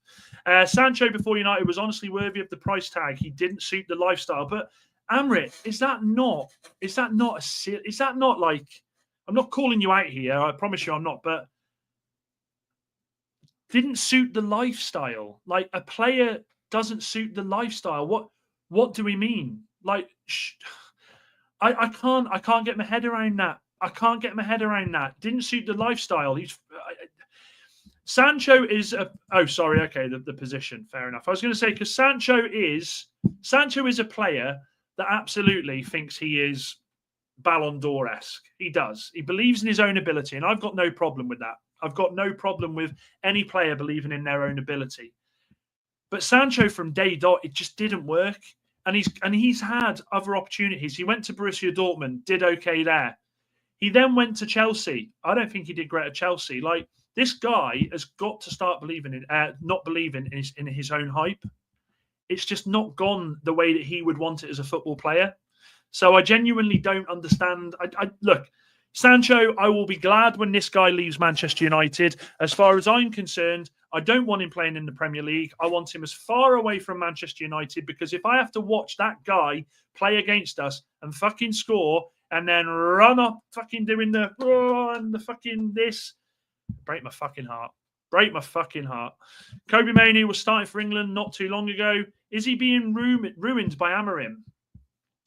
And as Red Devil says, fair question. I'm not sure he is being ruined by Amorim. I'm going to say that. I'm not going to go against Amorim here. The Kobe Mainoo that we saw last season wasn't the Kobe Mainoo that played for England in the Euros. Wasn't the Kobe Mainoo that played for us the season before where we won the FA Cup. He struggled with injury. No doubt about that. No doubt about that. He struggled with injuries all the way through last season. Yes, by the way, guys, 9 more to hit 650. Let's get the 650 on this stream, please. If you're new, help me hit that target of 650 and hit that subscribe button. Mainoo last season, with his lack of form and I think his injuries, he wasn't match fit. let's be honest, did we actually see a fully fit Manu last season much? I can count on one hand, maybe 3 or 4 games we saw him match fit. Struggle with hamstrings. Let me bring this up a second. Right, let me bring this up. Manu injuries last season. Right, injury. Let's have a look on transfer market. Always the place to go. Perfect. Okay, let me just share this screen. For you guys. Share screen. Right, perfect. I'm just going to zoom in a little bit for you as well. So here we go. That was his injuries last season. So Kobbie Mainoo missed 17 games last season. 17. Now, I'm going to be honest with you. And look at that, actually, 23, 24, he missed 21. Didn't know that. For me, I kind of feel like Kobbie Mainoo there, he was destined to struggle like last season. I think people seem to forget that he had all these injuries. I think people think that he was in the squad in all season. We had so many games. 17 games is half a season, technically. What is it? 38. So, okay, we're 4 off half a season. 2 off half a season. That's a lot of football for someone at his age to miss. His age, where he needs to be developing as a footballer. Footballers at that age rely on playing, okay, and being part of the squad and getting that match fitness and getting that experience. To miss half a season at his age, it's tough. And you look at that 17 games, that's not just Premier League, by the way. There'll be more. It would probably be more with Europa as well in cup football.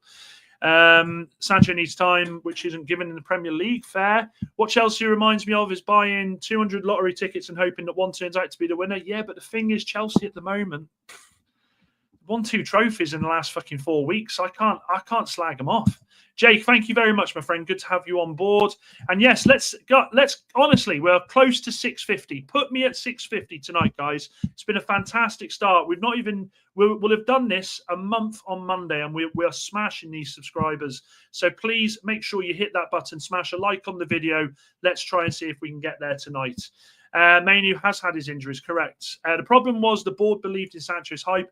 That's how we all ended up with him. The problem was as well is because we were trying to chase him for 2 years, we ended up overpaying. For a guy that, if you look at it now, how much would Sancho really have gone for back then?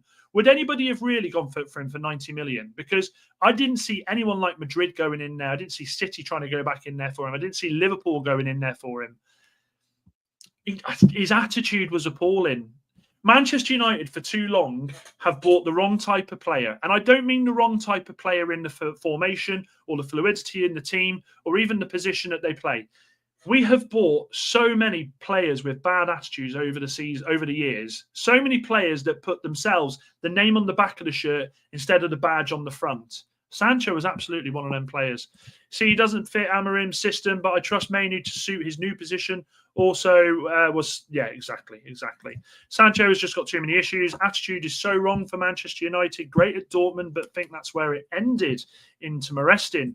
Pepe at his best right now, but one thing he does when a player comes back from a long injury, he gives them some play time and increases it gradually. Manchester United absolutely last season were that team that threw people back in when they were coming back from injuries because we were desperate. That hampers players' injuries as well. You throw a player back in when they're coming back from injury, you know exactly what's going to happen. They're going to break down and be injured for longer. What's Mainoo's best position, 6, 8 or 10? A lot of people say a 10. Personally, I think he can develop into a decent 8. A lot of people when he started it's such a good question. So many people were going, oh, he's burst on the scene. This guy's going to be the CDM we need. Then people last season went, no, we've got to push him in the 10. I say I would quite happily have this lad get the experience in playing in a number 8. I genuinely would. His age he's at the moment, 20. He's got plenty of time to grow as a player, to learn his trade as a midfielder. I don't think he's being ruined by Amorim. He was injured a lot under him, and when we came back, never looked fit. Once available, Amorim tried him in various positions and now knows what he wants from him. I agree with that. I don't rate Mainoo. We should sell him, says Niche Fan. Yikes. Jake says, Dan, I miss you annoying Billy on 12th man. Honestly, Jake, Potts made the decision to banish me from that fucking show. I'm joking, of course, Potts, if you're watching. At the moment, just need to get back in Europe and then I'll be back on there. I'm not on the Mainu hype train, but not time to dump him yet. See, I tell you what, there's 166 of you in this chat. It's time for a poll. Is Mainu, let's do this one. Is Mainu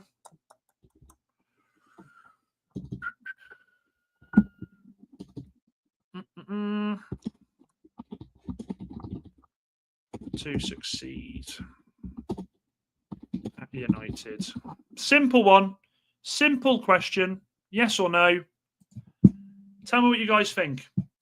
Answer that poll. Yes or no? Is Mainu good enough to succeed at Manchester United? Amrim only being able to play a back three regardless of opponents and profile of the squad is worrying. I've said this at the start. I said this at the start of preseason that he absolutely has to have the ability this season to change it up when it's not working. And I'm not talking about just chucking it into a back five. We need more from him in that one. What else have we got here? Amrit says, you know what? United has deserved no Europe for a very long time. Just imagine if Rashi did not score during Ten Hag's first season. United have, look, for some of you who have only just joined me on this channel since the 21st of June, some of you may have joined me from TikTok a few weeks before that. Some of you may know me from football's 12th man. I said that this was absolutely coming for Manchester United. I said when we qualified for Champions League, when we won the FA Cup, when it was celebrations, when we won the Carabao Cup, Manchester United were destined for a massive, massive decline. I said that. I got bantered for that in the chat from some United fans. I was told I was being pessimistic. I wasn't. I was being a realist. We could not continue to run as we were running, and it all came to head last season. We finished 15th. Our one saving grace was we played in a Europa League final against Spurs, and we got fucking outdone. We absolutely needed this to happen. It hurt last season, but we have to make it right. And Manchester United it's well within their grasp this summer to make it right. They just have to go and sort the players out. Red Devil says, players that don't fit systems, I hear too much. I just see average players. Great players can play multiple positions. Facts. Pogba was another bad attitude. I agree. But what a talent. What a wasted talent. Players evolve. Keane, Scholes, Giggs, Rooney switch positions. I mean, Giggsy.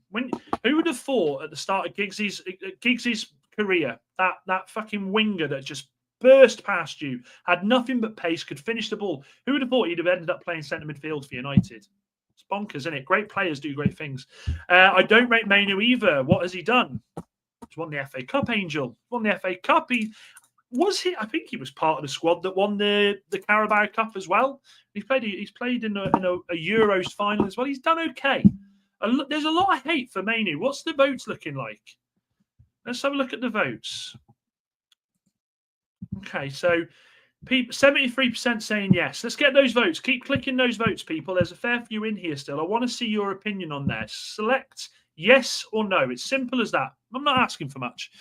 And Amrit says, we can't get into Europe by just focusing on the Europa League. That wasn't the ethical way. No, I agree. But look, at the same time, Amrit, I'd have took it. I'd be stupid if I sat here and said I didn't want to win the Europa League. It would have been more money for us and we wouldn't have struggled as much with transfers. But yeah, I agree. Absolutely agree. Niche fan, he's done basically nothing, and his best position would be at 10, but we don't need another 10. Niche fan, you really don't like Mainu, do you, Mon? Sancho arrived in 2021 and only played 83 games, Dan. Can't believe it. Well, do you know something? Kez made a good point. If you were here on the panel show the other night, he made a good point about Garnacho. Garnacho got thrust into the first team far too quick. What we used to do with these youth players was we used to just filter them into the team. If they were having bad performances, Ferguson would pull them out and then he would just reintroduce them. Garnacho, in his defence, never got that. He was literally 18, 19, coming off the bench, scoring goals. Everyone went, fuck me, we've got a talent here. And then the following season, we just went ham and we went, yep, that's it, he's our starter. I mean, he was keeping Rashford out the side in some games. So I wonder what would have happened if we would have just nurtured this guy a little bit more. I wonder what would have happened there. Sancho got 11 to 12 goals for us. Yeah, there's that stat, isn't there? Sancho stats United. I'm sure there's that stat where it's like he's cost us 2 million a goal or something like that. Can't find it. I'll have to find it and bring it up to you sometime. But yeah, Sancho's been a fucking waste of time. Sancho goes down as the worst Manchester United signing post Fergie. Absolutely agree. I absolutely believe that. He is the worst signing post Fergie. 71% saying that Manu was good enough to succeed. And whatever happens, whether Amorim gets sacked or not, he's cleaning what? He's cleaning everything up. Yeah, he is trying to clear. And what these players need to understand is that there's no difference in winning against Liverpool and losing against Wolves. I agree with that. And Moxie, good night, my friend. Thank you for sticking on for so long. Paul Lindo says, Dan, Cunha is class, but what will be the formation? Double tens with Bruno and Buemo and Diallo play the same position. Paul, I honestly see Brian and Cunha playing as the 2 10s together. I don't think we'll move them on from there. I genuinely don't think we'll move them on from there. What you said about youth players, Scholesy is an amazing example. Scholesy was incredible. Scholesy, legend, wasn't he? Same for Manu, way too many games at the start. He did. Yeah, he did. But okay, let me ask you this then. I'll ask you this question.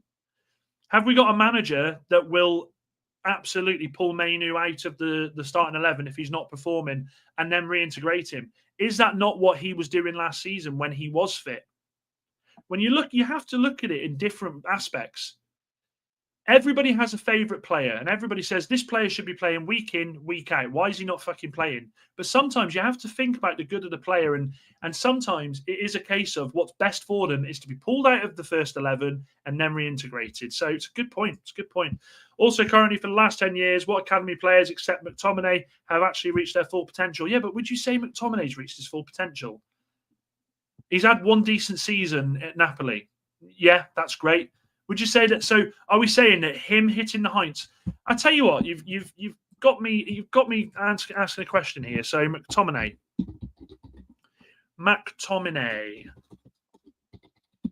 Let's have a look at McTominay's stats here, and I'll share this. 28 years old. You forget how old McTominay is. In what world is McTominay 28? Fuck me. Okay, so let me just bring this up. Let me share this a second. Okay, so here we go. 34 games, 12 goals, 6 assists. Is that so? Are we saying that is McTominay's ceiling now? That will be the best he will ever perform? I don't think he's at his full potential yet. And if that is his full potential, then okay, brilliant. That's one season he's done it in. People go on about McTominay and they say that, oh, McTominay, he didn't have the chance. McTominay played a lot of football for Manchester United. He played a lot of fucking football for United. Would he have suited this system we're playing now is the question. It's a question to ask.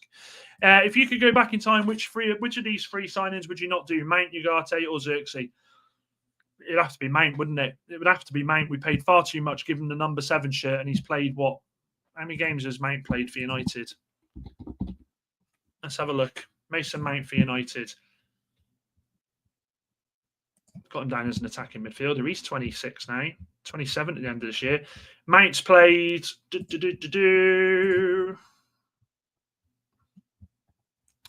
Where's the full stats? How many games do you reckon that he's played before I show you? How many games? Go on, chat. How many games do you think that Mason Mount has played for United? It's quite interesting, actually. It's quite surprising.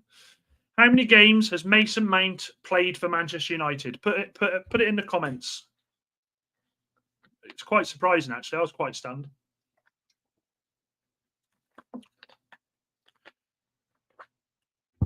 Okay. Some people saying 21, 31, 18, 15. This will surprise you.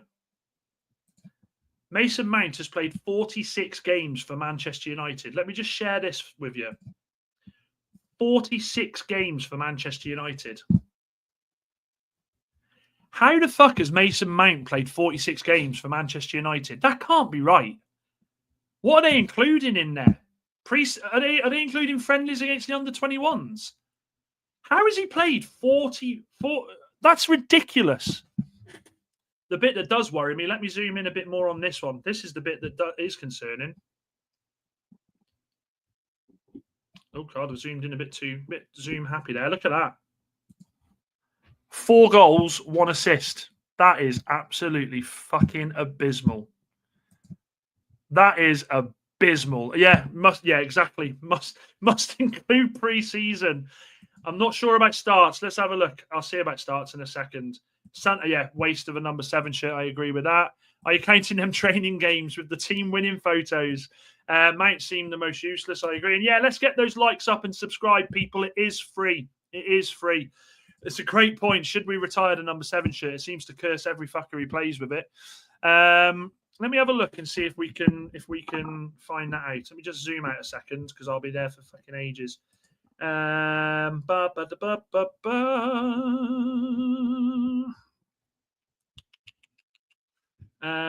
we'll go on last season because he's only been with us 2 seasons, so we can work this out. So he played.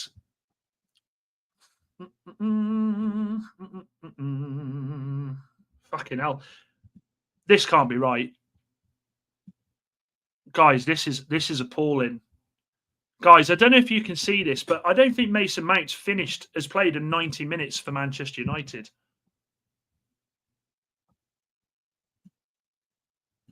No, 85. Fucking hell.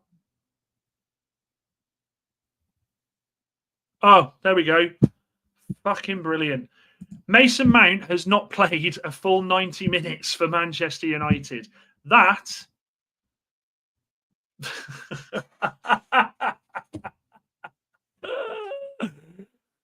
What the fuck are we doing with him? Fucking hell.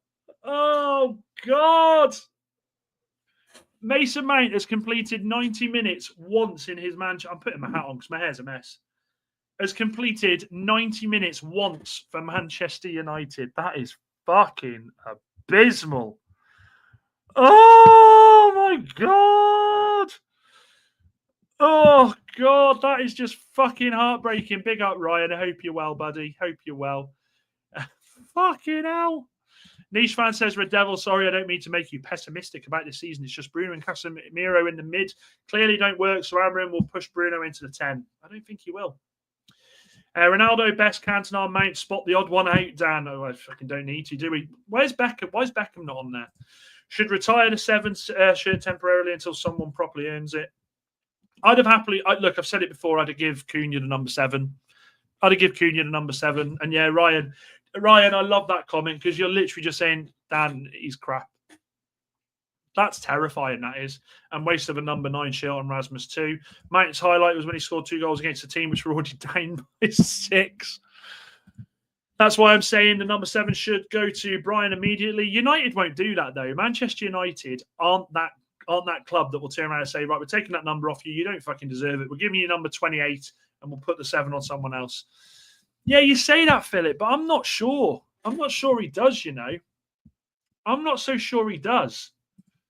I'm genuinely not so sure he does love Mount anymore. If he did, he certainly wouldn't. I don't think he'd have signed 2 more players in that position. Guys, there's 120 in here. 4 of you surely can hit that like button and that subscribe button to take me to 650. I'm normally only on for an hour, but I've stayed on longer. 4 of you. That's all I need. 4 of you. 4 of you to get me to 650. Let's do that, guys. Let's do that. What else have we got here? Oh, I forgot the boxing was on. Bruno and Cunha are both best 10. Bruno is not great playing deeper. I fucking hope not. Wahaha. Has the boxing started? Surely not. I've not missed the boxing. Surely not. It's because Mrs. Robinson's out on the piss tonight, so I'm. That's why I'm able to stay. Oh fuck yeah! Usyk's just destroyed him. Fucking hell. Honestly, man. Fucking hell. Knocked out. Dubois. That ends the fucking conversation about Dubois, doesn't it? I saw an article saying Amorim happy to sell Mount. Where did you see that, Red Devil? I'd be interested to see that. I think Amorim is frustrated that English players are all on 50+ price tags. Yeah, I agree. Let's go, chat. Show some love. There's still plenty of people in here. Let's get those 4. I need 4 subscribers to take me to 650. That would be insane, guys. So what the 7 is just going to stay with a chronically injured player that barely ever plays. Unbelievable. I'm going to say something about gone are the days where it used to be you just picked up a shirt and you wore the shirt that was on the back. I know it's for marketing now. I know that, but I don't even see the point in having fucking names on the shirts and all that. Just pointless. Will Cunha or Brian take penalties away from Bruno? Hey, I tell you something. That makes us very much more a more impressive side in penalty shootouts, doesn't it? Unpopular opinion. Amorim played Amorim in the Sorry, what? Amorim played Amorim in the Europa League final because his last European final was a Champions League final where he played a major role. Amorim, you're going to need to help me with that one, mate. I don't know if it's because I've been up all day and streaming all day, but my head's whacked with that one. Chelsea, January 23 against Palace. Okay. Eric Ten Hag mindset. Højlund scored 9 goals in Serie A. That means 40 goals in the Prem. I agree. Why did we buy Mount? I remember why he said he wanted to buy Mount, because they wanted to push Mount and Bruno into a 2 attacking midfield and have Casemiro as the 1 number 6, and it failed fucking miserably. Mount, fair enough. I get you. My bad. It's 3 a.m. No problem, Amrit. Yes, take care, my friend. Take care, Red Devil, because I got high. I'm tired. Yes, fantastic. Guys, we are at, what are we at now?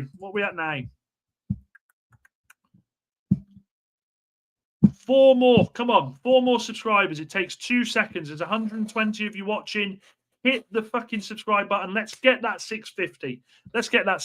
Paul Lindo. Yeah, absolutely right. Ten Hag did get embarrassed by an under-21 side. Ten Hag, this hype with Ten Hag, if you fail at Manchester United as miserably as he did, I'm amazed that Bayer Leverkusen, a club that have done so well over the past couple of seasons, would take a chance on him. I'm stunned. Ten Hag, I'd have thought he'd have gone back to Holland and trying to rebuild there. Ten Hag is in a situation here where the Leverkusen fans will demand Champions League football. They will demand that they go far into the cup competitions. They will also demand, regardless of Wirtz being gone, regardless of Frimpong being gone, that they do something in challenging for the league title. I don't think they'll do it. I really don't. And come on, chat. Yeah, let's get the likes up and subscribe and have a nice night. Come on. We need 4 more. 4 more subscribers. That's all we need. And then we've got the magic 4 away. Look at that. See, show some love. Show some love. We are a new channel. We are building. We all know this. There is plenty of you in this chat. I can see you. Don't think I can't see you in the free seats. Yeah. Just hit that subscribe button. Help a guy get to 650. That would be amazing. That would be absolutely mintos. Is there any more news that we need to go through, guys, before I'm going to have to go pick Mrs. Robinson up in a bit. I can't see as there's anything else here. No, can't see anything there. Amorim feels he's still 1 short in the midfield role. Okay, so then, yeah. I'll tell you what, chat. We need to see Kone get more minutes. We need to get minutes for Kone in the next pre-season. We absolutely need to get more minutes for him when we play West Ham. When is the West Ham? Do you know something? I've not even checked that. United versus West Ham pre-season. Let's have a look. So it's on Sunday the 27th at midnight. Fucking hell. It's going to be a long stream, that is, guys. It's going to be a long stream. I'm going to be live for that next Sunday. I wonder if Lawless will be up. And maybe jump on with me. That would be interesting. Right then, guys. We've got 114 in the house. Any more questions before I leave to go pick up Mrs. Robinson? UK Ronaldo wasn't bad. United started falling after Greenwood. Greenwood, yeah. I'm not even. I don't want to going over old ground with Greenwood. Everyone knows my my position on that guy. Hit the like, subscribe, follow what Ryan is saying, guys. It's not PPC. Yoro looks like he's been drinking protein shake. I tell you what, Santos. Yoro, like I said before, Yoro looked like he was the most experienced defender in that back three. He absolutely did. Serious question. Diallo has to start, but is he a similar profile to Brian? We are worried. Diallo will be playing wide right. He'll be playing the right wing back role. I've got no concerns over that. It was a bit all over the place with the first game today, but I've got no concerns that we'll see Diallo at right wing back. And you know something? Again, I go back to, if he's not performing well, then absolutely take him out of the team and put Diallo in there. United for too long, right? We did this under Ten Hag. We did this under Van Gaal. We did it under Moyes. We did it under Rangnick. We've done it over everybody. We've done it on everybody, right? We will play players who are out of form. We'll just keep playing them. I remember we spoke about McTominay before and Fred. Them two sometimes had the fucking stinkiest of stinking games. And I looked and I thought, how are we still playing these guys? But we used to play them. We have to now, with the players we've got, be willing to pull players out regardless of their stature in the club and say if they're not doing it right, then they come out of the team. Where is the priority now, says Philip? Is it striker or midfielder? I think it will be striker. Yeah, good night, Kev. Hope you, mate. I'll try my best to keep her quiet. I'm driving to pick her up, so I'll park around the back, mate. Don't worry. People saying that Liverpool are going to come first. We all know what happened with Real Madrid. Yeah, but Liverpool have bought so well. They're just about to get Ekitike, yo. They are just about to get Ekitike. That is absolutely terrifying. Manchester United. I'll say this to you all before we end. Right, Manchester United don't have to be in the top 5. They've just got to be the best of what is behind. They absolutely just have to be the best of the other 14 teams. That's Manchester United's target this season. I don't want to hear any Manchester United fan saying Champions League, we've got to get Champions League. We just have to absolutely be the best of what is behind us. We have to finish ahead of Bournemouth, ahead of Brentford, ahead of Fulham, ahead of Everton, ahead of West Ham, ahead of Villa. We have to absolutely doing that. Where are we finishing? If I said it right now, on the 2 signings we've made, I think we struggle to get 9th. On the 2, take care, Amrit. Lovely to have had you, mate. Yeah, I think at the moment, based on what we've got, Man United finished 9th. We absolutely have to get 3 more signings in. We absolutely have to get more signings in. I wouldn't do that, Ben. He's got 3 lions, this guy. Honestly, the cats, he's got 3 Maine Coon cats, and they are fucking lions. They're gorgeous, though. And yes, we will still get at 9 p.m. that night. Chat, do I just start at 9 p.m. that night and go all the way through? What are we saying? With the West Ham game, do I just start streaming at 9 o'clock and go all the way through, right through to the friendly and do the watch along?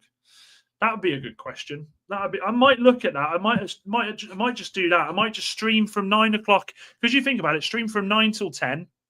Then what am I going to do for an hour and a half? Because we'll essentially be coming back on at 11:30 to do the preview. So I might just on the 27th, Mrs. Robinson, I'm glad she's not here to hear this. I might just fucking do that. I might just start at 9 and do it until 2 in the morning, half 2 in the morning.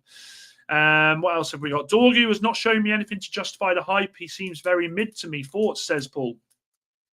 I thought he did okay today.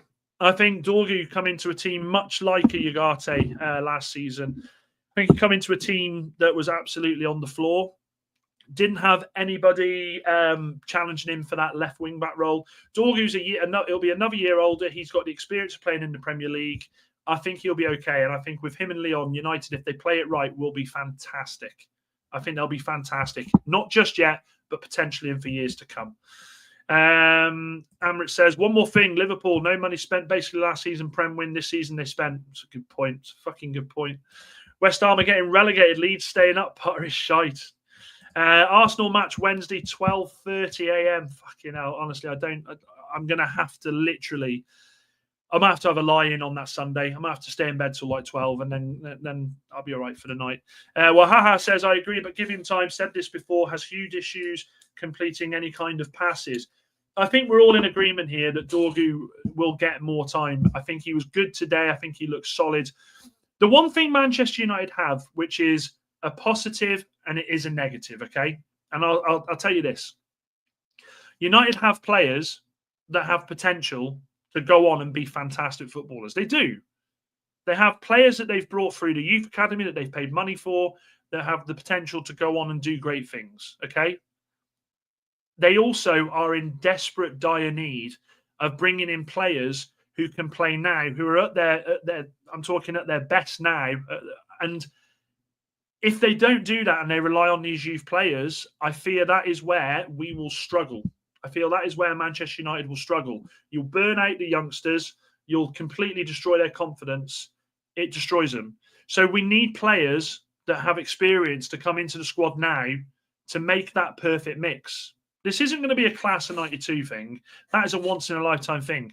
But I do absolutely believe that Manchester United bring in 3 more experienced players around these youngsters, bed them in.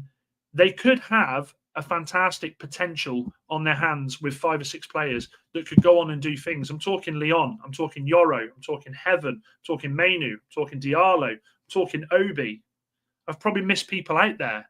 You know, there's potential. Kone, we haven't seen much of Kone yet. There is a lot of potential there. A lot of potential.